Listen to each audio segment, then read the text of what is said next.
અત્યારે ભાષણ શરૂ થાય ત્યારે કોઈ ઊભું ન થાય, ખાસ ધ્યાન રાખજો. આપણે હંમેશા આજુબાજુવાળાનું ધ્યાન રાખવાનું. બહાર બધા છે, અંદર આવી જાઓ. બધા લોકો અંદર આવી જાઓ. આપણે આપણા નેતાશ્રીને સંપૂર્ણપણે સાંભળવા છે ને પછી આપણે શપથ લાગી. ઇન્કલાબ ઇન્કલાબ વંદે वंदे. आज पूर्वी जोन के बूथ कार्यकर्ता सम्मेलन के लिए आए हुए मेरे सभी साथियों, मंच पे बैठे हुए गुजरात प्रदेश के प्रभारी गोपाल राय जी, प्रदेश अध्यक्ष यशोदान गढ़वी जी, हमारे एमएलएज गोपाल इटालिया जी, चैतर वसावा जी, हेमंत भाई और अन्य सभी नेतागण जो मंच पे बैठे हुए हैं, और पांचों लोकसभाओं से आए हुए मेरे सभी बूथ कार्यकर्ता, तालुका प्रभारी, सह प्रभारी, जिला स्तर के सभी प्रभारी, सह प्रभारी कार्यकर्ता, आप सब लोगों को मेरा नमस्कार, सबको मेरा प्रणाम.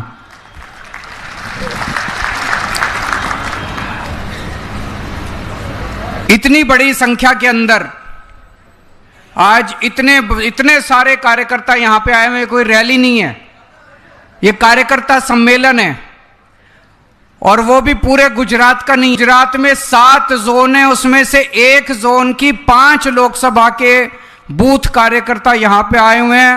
और जितनी नजर दूर दूर तक जा रही है, इतने लोग, इतना बड़ा संगठन मैं समझता हूं अब बीजेपी के पास भी नहीं है, जितना धीरे धीरे आम आदमी पार्टी के संगठन का विस्तार होता जा रहा है. और ये इसका एक ही कारण है, जिस तरह से भय और अत्याचार भारतीय जनता पार्टी ने चारों तरफ फैलाया हुआ है, और जिस तरह से लोग बीजेपी से परेशान हो चुके हैं, धीरे धीरे जनता के मन से अब डर निकलता जा रहा है और जनता सामने आती जा रही है. 30 साल से बीजेपी ने केवल भय और अत्याचार और भ्रष्टाचार के जरिए गुजरात के ऊपर शासन किया है. आज हमारे परवीन राम और राजू करपड़ा और कई और दूसरे नेता पिछले 3 महीने से जेल के अंदर हैं. 3 महीने से इन्होंने हरदड़ के अंदर जो किसान आंदोलन हुआ, वहां से 85 किसान परिवारों को इन्होंने गिरफ्तार कर लिया. गुजरात सरकार ने 85 किसानों को, गरीब किसानों को, उनका कसूर था कि वो किसानों की कर्जा प्रथा के खिलाफ आवाज उठा रहे थे, किसानों का हक मांग रहे थे, किसानों के लिए न्याय मांग रहे थे, और शांतिपूर्ण आंदोलन था. 85 किसानों के परिवारों, किसानों को इन्होंने गिरफ्तार कर लिया. हमारे परवीन राम और राजू करपड़ा जो नेता हैं, वो भी 3 महीने से जेल के अंदर हैं. लेकिन दोस्तों, सबसे खूबसूरत बात यह है, मैं इनके परिवारों से मिला. जो 85 किसानों को इन्होंने गिरफ्तार किया, उनके परिवारों से मैं खुद जाके मिला. उनके परिवारों ने मेरे को कहा, अरविंद जी चिंता मत करो, 2 महीने तो क्या, 3 महीने तो क्या, गुजरात के लिए, गुजरात के लोगों के लिए, गुजरात की तरक्की के लिए, किसानों के लिए 3 साल भी अगर जेल में रहना पड़े तो हम जेल के लिए, हमारे बच्चे रहने के लिए तैयार हैं. आज लोग आवाज उठा रहे हैं, लोगों के मन से डर निकलता जा रहा है. मुझे बेहद खुशी है कि धीरे धीरे लोग खड़े होते जा रहे हैं. एक टाइम ऐसा था जब गुजरात देश का सबसे अमीर देश माना जाता था, सबसे समृद्ध देश माना जाता था. गुजरात के लोग समृद्ध थे, गुजरात के लोग खुशहाल थे. आज 30 साल के अंदर भारतीय जनता पार्टी ने सब कुछ लूट लिया, सब कुछ खा गए ये लोग. आज किसानों को खाद नहीं मिलती, किसानों की खाद खा गए, किसानों को बीज नहीं मिलता, किसानों का बीज खा गए, आपका सिंचाई का पानी पी गए, किसानों का एमएसपी, उनके पूरी फसलों के दाम नहीं मिलते, किसानों के पैसे खा गए. गुजरात की सड़कें खा गए, गुजरात की बिजली खा गए, आपके स्कूल खा गए ये बीजेपी वाले. सरकारी स्कूलों का बुरा हाल कर दिया इन्होंने जानबूझ के. एक आम आदमी अगर अपने बच्चे को पढ़ाना चाहता है, उसे अपने बच्चे को प्राइवेट में भेजना पड़ता है। और प्राइवेट स्कूल वालों ने गुंडागर्दी मचा रखी है, लूट मचा रखी है, लूटते हैं गरीबों को। क्यों? क्योंकि आपके बच्चों के स्कूल खा गए, आपके परिवार के अस्पताल खा गए। सरकारी अस्पताल में चले जाओ, दवाइयां नहीं मिलती, टेस्ट नहीं होते, डॉक्टर नहीं मिलता, टूटे पड़े हैं सारे सरकारी अस्पताल जानबूझ के, ताकि आप बीमार हो तो आपको प्राइवेट अस्पताल में जाना पड़े। और प्राइवेट अस्पताल किसके हैं? प्राइवेट स्कूल किसके हैं? इनके नेताओं के हैं, बीजेपी वालों के हैं। स्कूल भी बीजेपी वालों के हैं, अस्पताल भी बीजेपी वालों के हैं। आपके स्कूल खा गए, आपके अस्पताल खा गए ये लोग, आपकी सड़कें खा गए ये लोग, आपकी बिजली खा गए, सब खा गए ये लोग। मेरे को कुछ व्यापारी मिले, बोले जी हम टैक्स देते हैं, इनके नेताओं को पैसा पहुंचाते हैं, इनकी पार्टी को पैसा देते हैं, उसके बावजूद भी हमारा अपमान करते हैं, हमारे से गाली गलौज करते हैं। व्यापारियों का व्यापार खा गए। आज हमारे बच्चे पढ़ लिख के घर पे रोजगार बैठे हैं, इनसे रोजगार मांगने जाते हैं, उनके हाथ में नकली दारू की बोतल पकड़ा देते हैं। आपके बच्चे रोजगार मांगने जाते हैं, उनके हाथ में कोकेन की और हीरोइन की पुड़िया पकड़ा देते हैं, नशे में डुबो देते हैं। आपके युवाओं को खा गए, उनका रोजगार खा गए ये बीजेपी वाले दोस्तों। बर्बाद कर दिया इन लोगों ने 30 साल के अंदर गुजरात को। हर गुजराती का अपमान करते हैं, किसानों का अपमान करते हैं। हड़दड़ के अंदर जिस तरह से घरों के अंदर घुस घुस के, मैंने वीडियो देखे, आपने भी देखे होंगे सोशल मीडिया पे, घरों में, किसानों के घरों में घुस घुस के, खींच खींच के, डंडे मार मार के उनका अपमान करके निकाल के लेके गए। युवाओं का अपमान करते हैं, व्यापारियों का अपमान करते हैं। यह लड़ाई सत्ता की लड़ाई नहीं है, यह गुजरात के सम्मान की लड़ाई है, गुजरातियों के सम्मान की लड़ाई है, आपके सम्मान की लड़ाई है। यह सत्ता इस पार्टी को हटा के उस पार्टी को लाने की लड़ाई नहीं है, यह सम्मान की और न्याय की लड़ाई है दोस्तों। अभी आपको ईशुदान भाई ने बताया, अभी थोड़े दिन पहले, 2 साल पहले, हरनी लेक के अंदर, हरनी तालाब के अंदर एक नौका कांड हुआ। उसमें छोटे छोटे मासूम बच्चे, मेरे से अभी उनके परिवार के लोग मिलने आए थे, मैं होटल में रुका हुआ हूं, होटल में मिलने के लिए आए थे। उनके बच्चों की फोटो देखी मैंने, बहुत छोटे छोटे बच्चे। नौका से वो तालाब के अंदर स्कूल की तरफ से नौका विहार करने के लिए गए। 12 बच्चे डूब के मर गए, 2 टीचर डूब के मर गए। क्यों? उसमें ना उनकी जैकेट थी, ना सेफ्टी जैकेट थी, कुछ भी नहीं था। जिस ठेकेदार को ठेका दिया गया था वो भाजपा का था, जिन अफसरों ने गुंडागर्दी की वो भाजपा के थे। आज पूरी भारत 2 साल हो गए, एक भी किसी को भी सजा नहीं मिली। हमारे 12 बच्चे मर गए, 2 टीचर मर गए, किसी को सजा नहीं मिली। इनको आपकी परवाह नहीं है, इनको अपने ठेकेदारों की परवाह है। बीजेपी जनता की पार्टी नहीं है, गुजरातियों की पार्टी नहीं है, ठेकेदारों की पार्टी है, गुंडों की पार्टी है। आपके बच्चे मर गए, एक किसी को मुआवजा नहीं मिला, किसी को सजा नहीं हुई। उनमें से 2 परिवारों की बच्चियां, 2 परिवारों की औरतें, अभी थोड़े दिन पहले मुख्यमंत्री जी आए थे, कुछ महीने पहले, उनकी सभा में गई न्याय मांगने के लिए। खड़े होकर उन्होंने मुख्यमंत्री को इतना ही बोला कि हम आपसे मिलना चाहते हैं। कुछ गलत बोला? क्या गुजरात के लोगों को अपने मुख्यमंत्री से मिलने का अधिकार होना चाहिए कि नहीं होना चाहिए? वो मुख्यमंत्री से मिलना चाहती थी, उनको पुलिस ने, मुख्यमंत्री ने उनको पुलिस के जरिए बाहर फेंकवा दिया, उनका अपमान किया, उनको बाहर फेंकवा दिया। और उसके बाद उनका घर तोड़ने के लिए 2 दिन बाद पुलिस पहुंच गई उनका घर तोड़ने के लिए। ये कैसा न्याय है? ये कैसा समाज बना रहे हैं? ये कैसा गुजरात है? ऐसा गुजरात चाहिए आप लोगों को? बदलना है कि नहीं बदलना गुजरात? इनकी गुंडागर्दी खत्म करनी है कि नहीं करनी? आप लोगों को खड़े होकर करना पड़ेगा। ये आज आदिवासी इलाके, यहां पे बहुत सारे लोग आज आदिवासी इलाकों से आए हुए हैं। सबसे ज्यादा गरीबी और सबसे ज्यादा पिछड़े आदिवासी इलाके हैं। कभी सोचा क्यों है? हर साल संविधान के तहत आदिवासी इलाकों के लिए अरबों खरबों रुपया आता है, अरबों खरबों रुपया आता है। इतना रुपया आता है कि अगर वो ईमानदारी से खर्च हो जाए, आपके बच्चों के लिए शानदार स्कूल बन जाएंगे, आपके परिवार के लिए शानदार अस्पताल बन जाएंगे, सड़कें बन जाएगी, सिंचाई के लिए पानी आ जाएगा, बिजली मिल जाएगी, फ्री बिजली मिल जाएगी, सब कुछ हो सकता है। लेकिन ये पैसा आप तक पहुंचता नहीं है। कहां जाता है ये पैसा? मैं आपको एक उदाहरण देता हूं। आज आपके नेता चैतर वसावा यहां बैठे हुए हैं। ये पता नहीं 2 बार 3 बार कितनी बार जेल गए हैं। इसलिए नहीं कि इन्होंने कोई अपराध किया है, इसलिए नहीं कि इन्होंने कोई मर्डर किया है, इसलिए नहीं कि इन्होंने कोई चोरी की है, इसलिए नहीं कि इन्होंने बलात्कार किया है, इसलिए क्योंकि उन्होंने आपके लिए आवाज उठाई है, आदिवासी समाज के लिए आवाज उठाई है। चैतर वसावा ने आरटीआई डाल के अभी थोड़े दिन पहले हमारे देश के प्रधानमंत्री मोदी जी डेडियापाड़ा आए, उनकी बहुत बड़ी सभा हुई। चैतर वसावा ने पूछा इनसे इनकी सभा में कितना पैसा खर्च हुआ और वो पैसा कहां से आया। आप लोगों को जान के ताज्जुब होगा कि आदिवासी कल्याण फंड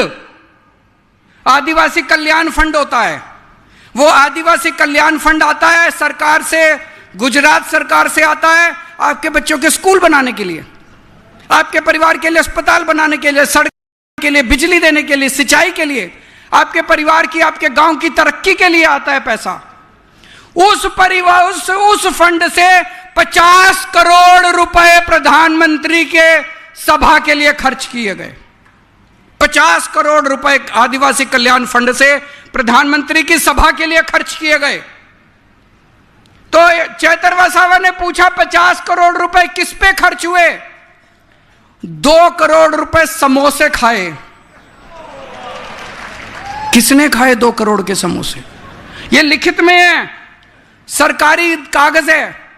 2 करोड़ के समोसे खाए, 5 करोड़ रुपए के टेंट लगाए, 7 करोड़ रुपए की बसें लगाई। प्रधानमंत्री जी आदिवासी इलाके में आए, बड़ी अच्छी बात है, लोगों के बीच में जाना चाहिए, हम इसका विरोध नहीं करते। लेकिन वो तो प्रधानमंत्री हैं, उनके पास तो बहुत पैसा है, वो केंद्र सरकार से पैसा खर्च के सभा कर लेते। आदिवासी समाज का पैसा क्यों चोरी किया उन्होंने? आदिवासी समाज के पैसे से सभा क्यों की उन्होंने? केंद्र सरकार से पैसा खर्च के वो बसें ले लेते, केंद्र सरकार के पैसे से 2 करोड़ नहीं 20 करोड़ के समोसे खा लेते। हमें कोई तकलीफ नहीं है, हमें कोई तकलीफ नहीं है। 20 करोड़ के 30 करोड़ के समोसे खाते, चाय पीते, खूब खाते। आदिवासी जिस 50 करोड़ में आप सोच के देखो आपके कितने स्कूल बन सकते थे, आपके कितने अस्पताल बन सकते थे। ऐसे खराब करते हैं ये आपका पैसा, ऐसे चोरी करते हैं आपका पैसा। इसलिए आदिवासी समाज पिछड़ा रह गया। 30 साल से इन्होंने आपका सारा पैसा खर्च किया। इन्होंने केवल और केवल डरा के, लोगों को डरा के, अत्याचार करके, अपमान करके लोगों को अपने नीचे रखा हुआ है। पूरे गुजरात के अंदर त्राही त्राही मची हुई है। जब आप किसी को बहुत ज्यादा डराओ तो एक दिन ऐसा आता है जब वो खड़ा होके आपकी, आज पूरा गुजरात खड़ा हो रहा है बीजेपी के खिलाफ। जहां आम आदमी पार्टी की सभाएं हो रही हैं, हमारे नेता जहां जा रहे हैं, कहीं भी पूरे गुजरात के अंदर इस कोने से लेके उस उत्तर से दक्षिण तक, पूरब से पश्चिम तक, कहीं भी गुजरात के अंदर सभाओं में इतनी जनता आ रही है, इतनी जनता आ रही है आम आदमी पार्टी की सभाओं में। देखा आपने सोशल मीडिया में, आपके गांव के सभा हुई, लोगों ने कितना साथ दिया। पूरे गुजरात की जनता बोल रही है कि आप लोग बहुत अच्छा कर रहे हो, इस बार बदलाव आएगा। इस बार जनता बदलाव चाहती है, इस बार बदलाव आएगा। 2027 के चुनाव में आप देख लेना, मैं यहां कह के जा रहा हूं, बीजेपी जाएगी, गुजरात के लोगों की सत्ता आएगी। खुल के लोग बोल रहे हैं कि कांग्रेस के बस की बात नहीं है। कांग्रेस के नेता खुद बोल रहे हैं। एक नेता से मेरी बात हो रही थी, मैंने कहा यार 30 साल हो गए, तुम लोग कुछ करते क्यों नहीं हो? बोले देखिए सर, हमारे तो इनके साथ धंधे चलते हैं, हमारे तो बिजनेस चलते हैं इनके साथ, हम कैसे इनके खिलाफ आवाज उठा सकते हैं? अगर हमने इनके खिलाफ आवाज उठाई हमें ठेके मिलने बंद हो जाएंगे। अरे सरकारी ठेके मिलते हैं कांग्रेस के लोगों को। कांग्रेस हरा सकती है बीजेपी को, केवल आम आदमी पार्टी हरा सकती है, क्योंकि ईशुदान गढ़वी को ठेके नहीं मिलते, गोपाल इटालिया को ठेके नहीं मिलते, चेतर वसावा को ठेके नहीं मिलते, इन लोगों को ठेके नहीं मिलते सरकार से। हम लोगों को ठेके नहीं चाहिए सरकार से। हम जनता के लिए काम करते हैं, आपके लिए काम करते हैं। दोस्तों, अभी थोड़े दिन पहले आपने अखबार में पढ़ा होगा, वडोदरा के 5 बीजेपी के विधायकों ने अपने मुख्यमंत्री को चिट्ठी लिखी है। बीजेपी के 5 विधायक, कांग्रेस के नहीं, विपक्ष के नहीं, बीजेपी के 5 विधायकों ने मुख्यमंत्री को चिट्ठी लिखी है। ये 5 विधायक हैं शैलेश मेहता, केतन इनामदार, धर्मेंद्र सिंह वघेला, अक्षय पटेल, चैतन्य सिंह झाला। इन 5 ने चिट्ठी लिखी है। इस पत्र के माध्यम से बताना चाहते हैं कि राज्य में दिन प्रतिदिन प्रशासनिक व्यवस्था में भारी गिरावट हो रही है।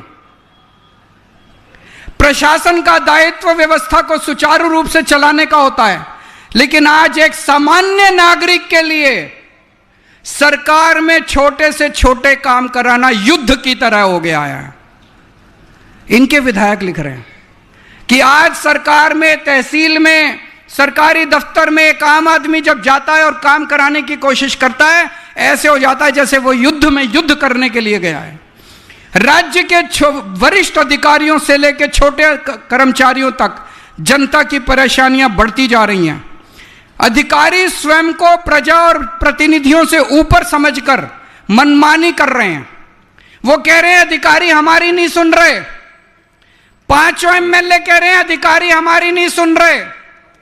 तो जब चिट्ठी सीएम को मिली, सीएम बोला मेरी भी नहीं सुन रहे, सीएम की भी नहीं सुन रहे, एमएलए की भी नहीं सुन रहे, मंत्री की। ये क्या चल क्या रहा है गुजरात के अंदर? ऐसे लोगों को क्यों वोट देते हो? वो खुद ही कह रहे हैं हमारी नहीं सुन रहे। उन्होंने ये चिट्ठी क्यों लिखी? उन्होंने चिट्ठी जनता को बताने के लिए लिखी है, हमारे पास मत आओ काम कराने के लिए, हम काम नहीं करा सकते। जो लोग खुल के बोल रहे हैं हम काम नहीं करा सकते, उनको वोट क्यों देते हो? ऐसे लोगों को वोट दो जो काम करा सके। आज मैं कह रहा हूं, आम आदमी पार्टी की सरकार बनाओ, सारे काम होंगे आप लोगों के। आज इतनी बड़ी संख्या में आप सब लोग आए हैं। मैं समझता हूं आप में से 80-90% लोग ऐसे हैं जो आम आदमी पार्टी पहली बार शामिल हो रहे हैं, आम आदमी पार्टी के कार्यकर्ता बन रहे हैं। अगर 30 साल में भारतीय जनता पार्टी ने अच्छी सरकार चलाई होती, आज यहां एक भी आदमी नहीं आता। लेकिन इतनी बड़ी संख्या में आप लोग आए हैं, इसका मतलब आप लोग दुखी हैं। और आप लोग एक आशा की किरण लेके आए हैं, उम्मीद की किरण लेके आए हैं। और आज मैं आप लोगों को विश्वास दिलाता हूं, हम सब लोग मिलके, गुजरात के 7 करोड़ लोग मिलके 2027 में आम आदमी पार्टी की सरकार बनाएंगे। और ऐसी सरकार बनाएंगे, ऐसा गुजरात बनाएंगे जहां किसान खुशहाल होगा, जहां व्यापारी खुशहाल होगा, जहां युवाओं को रोजगार मिलेगा, जहां किसानों को टाइम पे खाद मिलेगी, जहां किसानों को टाइम पे बीज मिलेगा, उनको सिंचाई का पानी मिलेगा, उनको फसलों के पूरे दाम मिलेंगे, जहां सड़कें अच्छी होंगी, जहां अच्छे सरकारी स्कूल बनाए जाएंगे, अच्छे अस्पताल बनाए जाएंगे। ऐसा गुजरात बनाएंगे जहां कोई नकली शराब नहीं होगी, कोई नशा नहीं होगा। खुशहाल गुजरात बनाएंगे सब लोग मिलकर। कोई भ्रष्टाचार नहीं होगा, कोई गुंडागर्दी नहीं होगी, कोई ठेकेदारों की मनमानी नहीं चलेगी, कोई डराएगा नहीं और कोई डरेगा नहीं। डर खत्म किया जाएगा, निडर होकर लोग काम करेंगे अपना। लेकिन यह करना आसान नहीं है, मुश्किल है। जेल जाने के लिए तैयार रहना पड़ेगा। ये 2 साल के अंदर सबको जेल भेजेंगे, देखना। अब जैसे जैसे चुनाव पास आएगा, इन्होंने हमारे इतने नेताओं को जेल भेजा, यहां पे चेतर वसावा को भेजा, प्रवीण राम को भेजा, राजू करपड़ा को भेजा, कई नेताओं को इन्होंने जेल भेजा। आने वाले समय में ये कार्यकर्ताओं को भी जेल भेजेंगे। मैं जेल होके आया, 6 महीने जेल में रहा। मेरा क्या कसूर था? मेरा केवल यह कसूर था, मैंने इनके खिलाफ आवाज उठाने की हिम्मत की, मैंने इनके अत्याचार के खिलाफ आवाज उठाने की हिम्मत की।